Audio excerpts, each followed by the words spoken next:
ಎಲ್ರಿಗೂ ನಮಸ್ಕಾರ. Welcome to my channel. Previous ವಿಡಿಯೋದಲ್ಲಿ ಹೇಳಿದೆ ಡೀಟೇಲಾಗಿ ಸ್ಟೆಪ್ ಬೈ ಸ್ಟೆಪ್ಪು ಪ್ರತಿಯೊಂದು ಸ್ಟೆಪ್ನು ಡೀಟೇಲಾಗಿ ಎಕ್ಸ್ಪ್ಲೇನ್ ಮಾಡ್ತೀನಿ ಅಂತ. ಈ ವಿಡಿಯೋದಲ್ಲಿ ತುಂಬಾ ಇಂಪಾರ್ಟೆಂಟ್ ಟಾಪಿಕ್ ಆಗಿರುವಂಥ ಹೈಪೋಥೆಸಿಸ್ ಬಗ್ಗೆ ಎಕ್ಸ್ಪ್ಲೇನ್ ಮಾಡ್ತಾ ಇದ್ದೀನಿ. ನೀವೇನಾದರೂ ಮೊದಲನೇ ಬಾರಿ ನನ್ನ ಚಾನಲ್ನ ವಿಸಿಟ್ ಮಾಡ್ತಿದ್ರಂದರೆ ನಾನು ಈಗ ಆಲ್ರೆಡಿ KCET ಹಾಗೆ ನೆಟ್ ಎಕ್ಸಾಮ್ ಯಾವ ರೀತಿಯಾಗಿ ಕ್ಲಿಯರ್ ಮಾಡ್ಕೋಬೇಕು, ಯಾವ ರೀತಿ ತಯಾರಿ ಮಾಡ್ಕೋಬೇಕು, ನಾನು ಯಾವ ರೀತಿಯಾಗಿ ಎಕ್ಸಾಮ್ ಪ್ರಿಪ್ರೇಷನ್ ಮಾಡಿದ್ದೆ ಅನ್ನೋ ಕಂಪ್ಲೀಟ್ ಡೀಟೇಲ್ಸ್ನ ನಾನು ವಿಡಿಯೋ ಪೋಸ್ಟ್ ಮಾಡಿದ್ದೀನಿ ಆಲ್ರೆಡಿ. ನೀವೇನಾದರೂ ಇನ್ನೂ ಚೆಕ್ ಮಾಡಿಲ್ಲ ಅಂದರೆ ಒಂದು ಸತಿ ನೋಡಿ, ನಿಮ್ಮ ಒಂದು ಎಕ್ಸಾಮ್ ಪ್ರಿಪ್ರೇಷನ್ಗೆ ತುಂಬಾ ಹೆಲ್ಪ್ಫುಲ್ ಆಗುತ್ತೆ. ಬನ್ನಿ ವಿಡಿಯೋನ ಸ್ಟಾರ್ಟ್ ಮಾಡೋಣ. ಹೈಪೋಥೆಸಿಸ್ ಏನು? ಹೈಪೋಥೆಸಿಸ್ ಅಂದರೆ hypothesis is essentially an educated guess or specific prediction about what you expect to find in a study or experiment. ನೀವು ಯಾವುದಾದ್ರೂ ಒಂದು ಎಕ್ಸ್ಪೆರಿಮೆಂಟ್ನ ಕಂಡಕ್ಟ್ ಮಾಡ್ತಿದೆ ಅಂದರೆ ಯಾವ ರೀತಿ ಅದು ರಿಸಲ್ಟ್ ಕೊಡ್ಬೋದು ಅಂತ ಮೊದಲೇ ಗೆಸ್ ಮಾಡುವಂಥದ್ದು ಅಥವಾ ಪ್ರಿಡಿಕ್ಟ್ ಮಾಡುವಂಥದ್ದು, ಊಹೆ ಇರುತ್ತಲ್ವ, ಅದನ್ನೇ ನಾವೇನಂತ ಕರಿತೀವಿ? ಹೈಪೋಥೆಸಿಸ್ ಅಂತ ಕರಿತೀವಿ. ಸೊ ಅರ್ಥ ಆಗಿದೆ ಅಂತ ಅನ್ಕೋತೀನಿ. ನೆಕ್ಸ್ಟು ಇದರಲ್ಲಿ ತುಂಬಾ ಟೈಪ್ಸ್ ಆಫ್ ಹೈಪೋಥೆಸಿಸ್ ಇದ್ದಾವೆ. ಬಟ್ ಮೇಜರ್ಲಿ 2 ಹೈಪೋಥೆಸಿಸ್ ತುಂಬಾ very important exam point of view ಅಲ್ಲಿ. ನೋಡೋಣ ಬನ್ನಿ ಯಾವುದು ಅಂತ. ಟೈಪ್ಸ್ ಆಫ್ ಹೈಪೋಥೆಸಿಸ್ ಏನು, ಯಾವುದೆಲ್ಲ ಟೈಪ್ಸು ಅಂತ ನೋಡೋಣ ಬನ್ನಿ. First one, null hypothesis. ಏನು ನಲ್ ಹೈಪೋಥೆಸಿಸ್ ಅಂತಂದರೆ, the null hypothesis is a default position in statistic. It predicts ಅಂದರೆ ಯಾವ ರೀತಿ ಅದು ಪ್ರಿಡಿಕ್ಟ್ ಮಾಡುತ್ತೆ ಅಂತಂದರೆ, there is no relationship or no difference between or no effect between variables. ಈಗ ಒಂದು 2 ವೇರಿಯಬಲ್ಸ್ ಇದೆ ಅಂತಂದರೆ ಅದರ ಮಧ್ಯೆ ಯಾವುದೇ ರೀತಿಯಾದಂಥ ಡಿಫ್ರೆನ್ಸಸ್ ಇರಲ್ಲ, ಅದರ ಮಧ್ಯೆ ಯಾವುದೇ ರೀತಿಯಾದಂಥ ರಿಲೇಷನ್ಶಿಪ್ ಇರಲ್ಲ, ಎಫೆಕ್ಟ್ ಇರಲ್ಲ ಅಂತ ಎಕ್ಸ್ಪ್ಲೇನ್ ಮಾಡೋದೇ ನಲ್ ಹೈಪೋಥೆಸಿಸ್ ಆಗಿರುತ್ತೆ. Researchers usually conduct experiments aiming to reject the null hypothesis. Researchers ಎಕ್ಸ್ಪೆರಿಮೆಂಟ್ನ ಕಂಡಕ್ಟ್ ಮಾಡಿದಾಗ ಯೂಶಲಿ ಇದು ರಿಜೆಕ್ಟ್ ಮಾಡೋವಂಥದ್ದೇ ನಲ್ ಹೈಪೋಥೆಸಿಸ್ ಆಗಿರುತ್ತೆ. ಒಂದು ಎಕ್ಸಾಂಪಲ್ ಮೂಲಕ ನೋಡೋಣ ಬನ್ನಿ. There is no significant difference in the teaching aptitude scores of educators who hold a master degree versus those who do not. ಅರ್ಥ ಆಗಿದೆ ಅಂತ ಅನ್ಕೋತೀನಿ. ಸೊ ಏನು ಟೀಚಿಂಗ್ ಆ್ಯಪ್ಟಿಟ್ಯೂಡ್ ಸ್ಕೋರು ಎಜುಕೇಟರ್ಸ್ ಯಾರು ಇರ್ತಾರೆ ಅಲ್ವಾ, ಅವ್ರು ಏನು ಮಾಸ್ಟರ್ ಡಿಗ್ರಿ ಅಂದರೆ ಡಿಗ್ರಿ ಇರುತ್ತೆ ಅವ್ರಿಗೆ, ಅಥವಾ ಯಾರು ಇರೋದಿಲ್ವ ಮಾಸ್ಟರ್ ಡಿಗ್ರಿ ಇರೋದಿಲ್ಲ, ಸೊ ಇದು ಏನೂ ಡಿಫ್ರೆನ್ಸ್ ಮಾಡೋದಿಲ್ಲ. ಸೊ ಇನ್ನೊಂದು ಬೆಟರ್ ಎಕ್ಸಾಂಪಲ್ ಮೂಲಕ ಎಕ್ಸ್ಪ್ಲೇನ್ ಮಾಡ್ತೀನಿ ಬನ್ನಿ. ಟೆಕ್ನಾಲಜಿ ಇನ್ ಕ್ಲಾಸ್ ಅಂತ ಇದು ಒಂದು ಎಕ್ಸಾಂಪಲ್ ತೊಗೊಂಡಿದ್ದೀವಿ. ನಲ್ ಹೈಪೋಥೆಸಿಸ್ನ ನಾವು ಹೆಚ್ ನಾಟ್ ಇಂದ ನಾವು ಡಿನೋಟ್ ಮಾಡ್ತೀವಿ. Students using digital tablet score the same as the students using paper notebooks. ಇಲ್ಲಿ ಒಂದು ಎಕ್ಸಾಂಪಲ್ ನೋಡಿ, ಬೆಸ್ಟ್ ಎಕ್ಸಾಂಪಲ್. ಈ ಸ್ಟೂಡೆಂಟ್ಸು ಡಿಜಿಟಲ್ ಟ್ಯಾಬ್ಲೆಟ್ಸಿಂದ ಓದಿ ಅಂದರೆ ಟ್ಯಾಬ್ ಮುಖಾಂತರ ಓದಿ ಸೇಮ್ ಸ್ಕೋರ್ನ, ಎಕ್ಸಾಂಪಲ್ ಏನು ಕೊಡ್ತಾ ಇದ್ದಾರೆ ಅಂದರೆ ಸ್ಟೂಡೆಂಟ್ಸು ಟ್ಯಾಬ್ ಮುಖಾಂತರ ಓದಿ ಸೇಮ್ ಮಾರ್ಕ್ಸ್ ತೊಗೊಂಡಿದ್ದಾರೆ. And student using paper notebooks, ಅವರು ಯಾರು ಬುಕ್ಸ್ ಮುಖಾಂತರ ಅಂದರೆ ನೋಟ್ಬುಕ್ ಟೆಕ್ಸ್ಟ್ ಬುಕ್ ಮುಖಾಂತರ ಓದಿ ಏನು ಸ್ಕೋರ್ ಮಾಡಿರ್ತಾರಲ್ಲ, ಇಬ್ಬರದು ಸೇಮ್ ಏನಾಗಿದೆ, ಸಿಮಿಲರ್ ಆಗಿ ಇದೆ. ಸೊ ಇಲ್ಲಿ ಯಾವುದೇ ರೀತಿಯಾದಂಥ ಡಿಫ್ರೆನ್ಸ್ ಇಲ್ಲ, ರಿಲೇಷನ್ಶಿಪ್ ಇಲ್ಲ, ಅಫೆಕ್ಟ್ ಇಲ್ಲ ಅಲ್ವಾ, ಅದನ್ನೇ ನಲ್ ಹೈಪೋಥೆಸಿಸ್ ಅಂತ ನಾವು ಕರೆಯೋದು. Next teaching methods. There is no relationship between the number of hours spent on practical MCQs and the final KCET score. ಏನು ಹೇಳ್ತಿದ್ದಾರೆ ಅಂತಂದರೆ, ನೀವು MCQsನ ಪ್ರಾಕ್ಟೀಸ್ ಮಾಡೋದಕ್ಕೆ, ಮಲ್ಟಿಪಲ್ ಚಾಯ್ಸ್ ಕ್ವಶನ್ಸ್ನ ಪ್ರಾಕ್ಟೀಸ್ ಮಾಡೋದಕ್ಕೆ ಎಷ್ಟು ಅವರ್ಸ್ ಸ್ಪೆಂಡ್ ಮಾಡಿದ್ರು ಅದು ಯಾವ ರೀತಿ ಫೈನಲ್ ಸ್ಕೋರ್ಗೆ ಏನಾಗಲ್ಲ, ಅಫೆಕ್ಟ್ ಆಗೋದಿಲ್ಲ. ಅದನ್ನೇ ಇಲ್ಲಿ ಹೇಳ್ತಿರೋದು. So the number of hours spent on the practice of MCQs and the final exam set score there is no relationship, ಇವೆರಡಕ್ಕೂ ರಿಲೇಷನ್ಶಿಪ್ ಇಲ್ಲ ಅಂತ. ಐ ಹೋಪ್ ನಲ್ ಹೈಪೋಥೆಸಿಸ್ ನಿಮಗೆ ಕ್ಲಿಯರ್ ಆಗಿದೆ ಅಂತ ಅನ್ಕೊತೀನಿ. ಈಗ ನೆಕ್ಸ್ಟ್ ಒನ್ ಬಂದು ಆಲ್ಟರ್ನೇಟಿವ್ ಹೈಪೋಥೆಸಿಸ್. ಆಲ್ಟರ್ನೇಟಿವ್ ಹೈಪೋಥೆಸಿಸ್ನ H1 ಅಥವಾ HA ಇಂದ ಡಿನೋಟ್ ಅಂದರೆ ನೋಟ್ ಮಾಡ್ತೀವಿ ನಾವು. Next, the alternate hypothesis the direct opposite of the null hypothesis. ಇದು ಆಪೋಸಿಟ್ ಆಫ್ ನಲ್ ಹೈಪೋಥೆಸಿಸ್ ಅಂತ ಹೇಳ್ತೀವಿ.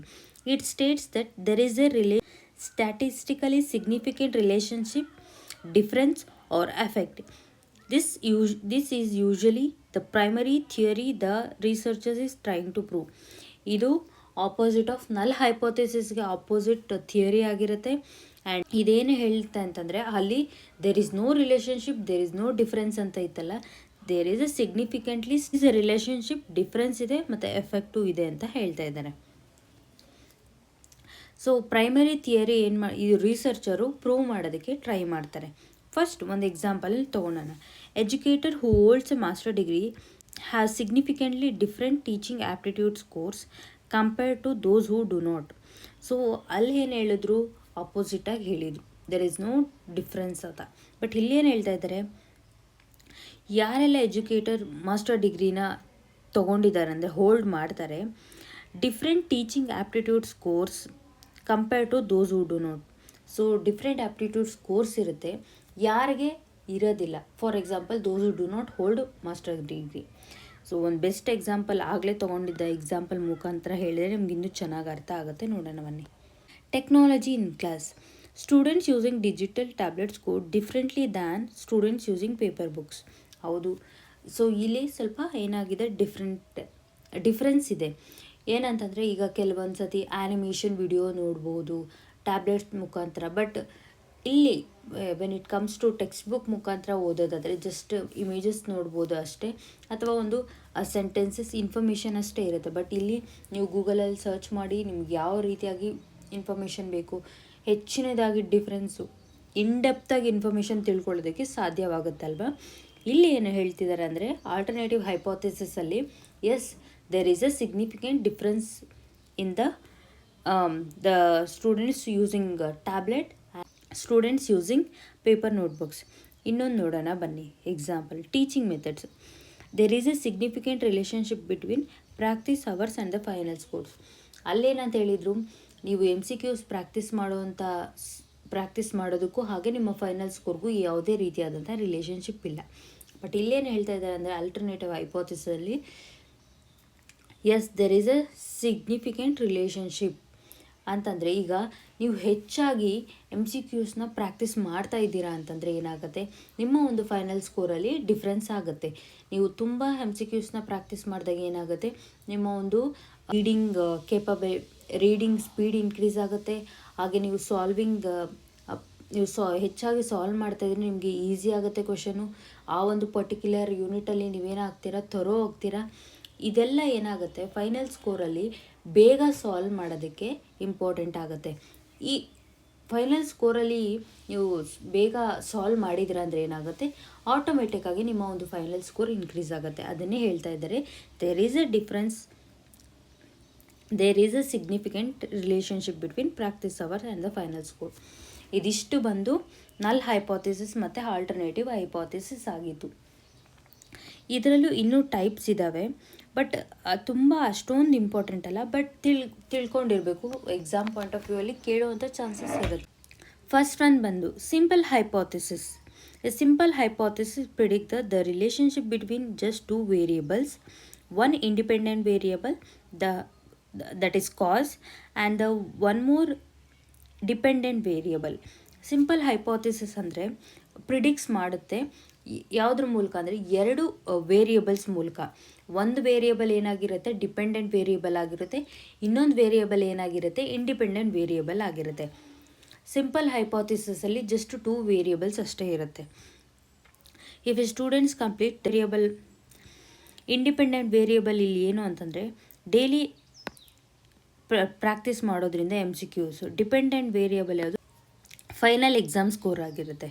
ಸೊ ಇಲ್ಲಿ ನಿಮ್ಗೆ ಅರ್ಥ ಆಗಿದೆ ಯಾವುದು ಡಿಪೆಂಡೆಂಟ್ ಆ್ಯಂಡ್ ಇಂಡಿಪೆಂಡೆಂಟ್ ಯಾವುದು ಅಂತ. Next, complex hypothesis. A complex hypothesis examines the relationship between multiple independent or dependent variable. ಸಿಂಪಲಲ್ಲಿ ಜಸ್ಟ್ 2 ವೇರಿಯೇಬಲ್ಸ್ ಇತ್ತು, but when it comes to complex hypothesis here you have multiple dependent and independent variables ಇರುತ್ತೆ.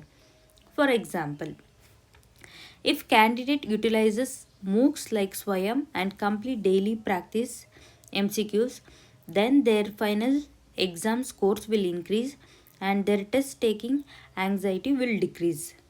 So ಇಲ್ಲಿ ಏನು ಹೇಳ್ತಾ ಇದ್ದಾರೆ ಅಂದರೆ, ನೀವು ಮೂಕ್ನ ಮೂಲಕ massive open online courses like ಸ್ವಯಂನ ಮೂಲಕ ನೀವು ಡೈಲಿ ಪ್ರಾಕ್ಟೀಸ್ MCQsನ ಪ್ರಾಕ್ಟೀಸ್ ಮಾಡ್ತಾಯಿದ್ರೆ ಏನಾಗುತ್ತೆ ಅಂದರೆ ನಿಮ್ಮ ಫೈನಲ್ ಸ್ಕೋರ್ ಏನಾಗುತ್ತೆ, ಇನ್ಕ್ರೀಸ್ ಆಗುತ್ತೆ. And the test taking anxiety will decrease. So test taking anxiety ಅಂದರೆ ನೀವು ಟೆಸ್ಟ್ನ ನೋಡಿ ಭಯ ಪಡೋ ಅಂಥದ್ದು ಕಡಿಮೆ ಆಗುತ್ತೆ. ಸ್ವಯಂ ಯೂಸೇಜ್ ಡೈಲಿ MCQs ಏನಾಗುತ್ತೆ, ಇಲ್ಲಿ ಡಿಪೆಂಡೆಂಟ್ ಆಗಿರುತ್ತೆ. ಇಲ್ಲಿ ಇಂಡಿಪೆಂಡೆಂಟ್ ಯಾವುದು, ಸ್ವಯಂ ಯೂಸೇಜ್ ಮತ್ತು ಡೈಲಿ MCQs. ಡಿಪೆಂಡೆಂಟ್ ಯಾವುದು, ನಿಮ್ಮ ಒಂದು ಎಕ್ಸಾಮ್ ಸ್ಕೋರು ಮತ್ತು ಟೆಸ್ಟ್ ಎಂಗ್ಸೈಟಿ ಆಗಿರುತ್ತೆ. ಐ ಹೋಪ್ ಕಾಂಪ್ಲೆಕ್ಸ್ ಹೈಪೋಥಿಸಿಸ್ ಅರ್ಥ ಆಗಿದೆ ಅಂತ ಭಾವಿಸ್ತೀನಿ. ನೆಕ್ಸ್ಟ್ ಒಂದು ಬಂದು directional hypothesis. This type of hypothesis predicts not effect will happen but specific direction of that subjects. Example, more, less, positive, negative. It is typically used when the past researcher already suggests an outcome. So directional hypothesis ಅಂದರೆ just predict ಮಾಡೋದಷ್ಟೇ ಅಲ್ಲ, ಯಾವ ರೀತಿ ಆಯಿತು, ಏನಾಯಿತು, ಎಕ್ಸಾಕ್ಟಾಗಿ ಏನಾಯಿತು ಅಂತ note ಮಾಡೋವಂಥದ್ದು ಏನಾಗಿರುತ್ತೆ directional hypothesis. ಇದು ಯೂಶಲಿ ಏನು ಪಾಸ್ಟ್ ಯಾರು ರಿಸರ್ಚ್ ಮಾಡಿರ್ತಾರಲ್ಲ ಅವ್ರು ಆಲ್ರೆಡಿ ಸಜೆಸ್ಟ್ ಮಾಡಿರ್ತಾರೆ ಅಥವಾ ರಿಸಲ್ಟ್ ಕನ್ಕ್ಲೂಷನ್ ಕೊಟ್ಟಿರ್ತಾರೆ. For example, candidates who study using interactive digital platform will score higher on the 2026 qualifying examination than those who rely solely on static book.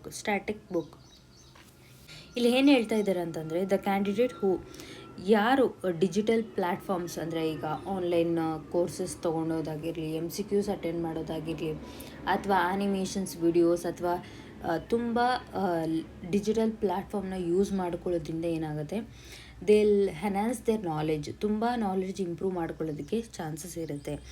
So 2026 qualify ಆಗೋ examinations qualify ಆಗೋ chances ತುಂಬಾ ಇರುತ್ತೆ.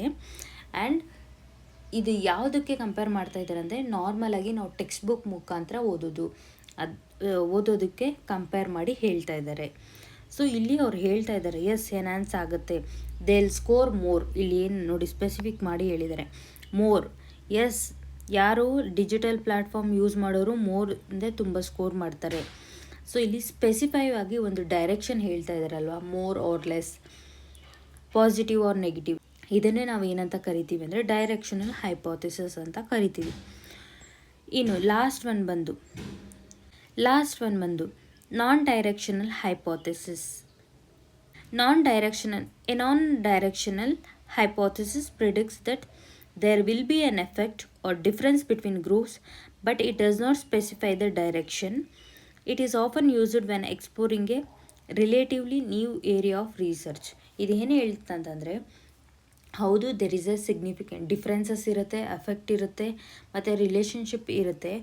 But ಇಲ್ಲಿ ಏನಾಗುತ್ತೆ, specify ಮಾಡೋದಿಲ್ಲ ಯಾವುದರಿಂದ ಇದಾಗಿದೆ ಅಂತ, ಅಥವಾ ಕಡಿಮೆ ಆಗಿದೆಯೋ ಜಾಸ್ತಿ ಆಗಿದೆ, ಇದು ಯಾವುದೇ ರೀತಿಯಾಗಿ ಸ್ಪೆಸಿಫೈ ಮಾಡದೇ ಇರೋವಂಥದ್ದು ಏನಾಗಿರುತ್ತೆ non-directional hypothesis.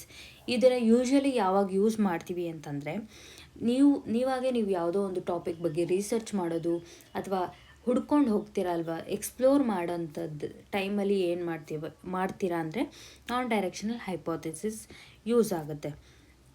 ಸೊ ಒಂದು ಎಕ್ಸಾಂಪಲ್ನ ನೋಡೋದಾದರೆ, there is a difference in the retention rate of the students who learn via traditional classroom lecturers compared to those who learn via the Swayamprabha channels. It does not state which group's retention rate will be higher, just that they won't be the same. So ಇಲ್ಲಿ ಏನು ಹೇಳ್ತಾ ಇದ್ದಾರೆ ಅಂದರೆ, there is a difference in retention rate. ಇಲ್ಲಿ retention rate ಇರುತ್ತೆ. Retention rate ಅಂತಂದರೆ ಉಳ್ಕೊಳ್ಳೋ ಅಂಥದ್ದು. ಈಗ ಎಂಪ್ಲಾಯೀಸು ಒಂದು ಕಂಪ್ನಿಯಿಂದ ಇನ್ನೊಂದು ಕಂಪ್ನಿಗೆ ಹೋದರೆ ಅದು ಅಟ್ರಿಷನ್ ಆಗುತ್ತೆ. ಅದೇ ಅಲ್ಲೇ ಉಳ್ಕೊಂಡಿದ್ದಾರಂದರೆ, ಲಾಯಲ್ ಎಂಪ್ಲಾಯಿ ಆಗಿದ್ದಾರಂದರೆ ಅದು ರಿಟೆನ್ಷನ್ ಆಗಿರುತ್ತೆ. ಇದೇ ರೀತಿ ಸ್ಟೂಡೆಂಟ್ಸ್ ರಿಟೆನ್ಷನ್ ಬಗ್ಗೆ ಹೇಳ್ತಾ ಇದ್ದಾರೆ. ಹೂ ಲರ್ನ್ ವಯಾ ಅಂದರೆ ಟ್ರೆಡಿಷ್ನಲ್ ಕ್ಲಾಸ್ ರೂಮ್ ಮೂಲಕ ಕಲಿಯೋವ್ರಿಗೂ, ಹಾಗೆ ಸ್ವಯಂಪ್ರಭಾ ಅಂದರೆ ಆನ್ಲೈನ್ ಮುಖಾಂತರ ಕಲಿಯುವಂಥವ್ರಿಗೂ ಡಿಫ್ರೆನ್ಸಸ್ ಇದೆ. ಬಟ್ ಇಲ್ಲಿ ಅವರು ಸ್ಪೆಸಿಫೈ ಮಾಡಿ ಹೇಳ್ತಾ ಇಲ್ಲ ಯಾವ ಒಂದು ಕ್ಯಾಟಗರಿ ಅಥವಾ ಗ್ರೂಪ್ಸ್ ಆಫ್ ಸ್ಟೂಡೆಂಟ್ಸು ಉಳ್ಕೋತಾರೆ, ಅಂದರೆ ರಿಟೆನ್ಷನ್ ಆಗ್ತಾರೆ ಅಂತ ಇವರು ಸ್ಪೆಸಿಫೈ ಮಾಡಿ ಹೇಳ್ತಾ ಇಲ್ಲ. ಅದನ್ನೇ ಇಲ್ಲಿ ನಾವು ಕರೆಯೋದು ನಾನ್ ಡೈರೆಕ್ಷನಲ್ ಹೈಪೋಥಿಸಿಸ್ ಅಂತ. ಐ ಹೋಪ್ ಈ ಹೈಪೋಥಿಸಿಸ್ ಟಾಪಿಕ್ ತುಂಬಾ ಚೆನ್ನಾಗಿ ಅರ್ಥ ಆಗಿದೆ ಅಂತ ಭಾವಿಸ್ತೀನಿ. ನಿಮ್ಗೇನಾದರೂ ಇನ್ನೂ ಡೌಟ್ಸ್ ಇದ್ದರೆ ಕಮೆಂಟ್ ಸೆಕ್ಷನಲ್ಲಿ ಕಮೆಂಟ್ ಮಾಡಿ. ನಿಮ್ಗೇನಾದರೂ ಕೆಸೆಟ್ ಅಥವಾ ನೆಟ್ ಎಕ್ಸಾಮ್ ಪ್ರಿಪ್ರೇಷನಲ್ಲಿ ಏನಾದರೂ ಡೌಟ್ಸ್ ಇದ್ದರೆ ಅಥವಾ ಏನಾದರೂ ಸಜೆಷನ್ ಬೇಕು ಅಂದರೆ ಖಂಡಿತವಾಗ್ಲೂ ಕಮೆಂಟ್ ಸೆಕ್ಷನಲ್ಲಿ ಕಮೆಂಟ್ ಮಾಡಿ. ಇಲ್ಲ ಅಂತಂದರೆ ನನ್ನ ಒಂದು ಟೆಲಿಗ್ರಾಮ್ ಚಾನಲ್ ಲಿಂಕ್ನ ನಾನು ಡಿಸ್ಕ್ರಿಪ್ಷನಲ್ಲಿ ಕೊಟ್ಟಿರ್ತೀನಿ, ನೀವು ಟೆಲಿಗ್ರಾಮ್ ಚಾನಲಲ್ಲೂ ಸಹ ಕೇಳ್ಬೋದು. ಆ್ಯಂಡ್ ನೋಟ್ಸ್ ಎಲ್ಲ ಏನು ನಾನು ಪ್ರಿಪೇರ್ ಮಾಡಿ ಆಲ್ರೆಡಿ ನಾನು ಟೆಲಿಗ್ರಾಮ್ ಚಾನಲಲ್ಲಿ ಅಪ್ಲೋಡ್ ಮಾಡಿದ್ದೀನಿ. ನೀವು ಬೇಕಂದರೆ ಒಂದ್ಸತಿ ಚಾನಲ್ನ ಮುಖಾಂತರ ಜಾಯ್ನ್ ಆಗಿ ನೀವು ನೋಟ್ಸ್ನ ಆ್ಯಕ್ಸೆಸ್ನ ಪಡ್ಕೋಬೋದು. ಐ ಹೋಪ್ ಈ ವಿಡಿಯೋ ನಿಮ್ಗೆ ಇಷ್ಟ ಆಗಿರುತ್ತೆ ಅಂತ ಭಾವಿಸ್ತೀನಿ. ಇಷ್ಟ ಆದರೆ ಲೈಕ್ ಮಾಡಿ, ಶೇರ್ ಮಾಡಿ, ಸಬ್ಸ್ಕ್ರೈಬ್ ಮಾಡ್ಕೊಳ್ಳಿ. Thank you for watching this video. ಸಿಗೋಣ ನೆಕ್ಸ್ಟ್ ವಿಡಿಯೋದಲ್ಲಿ.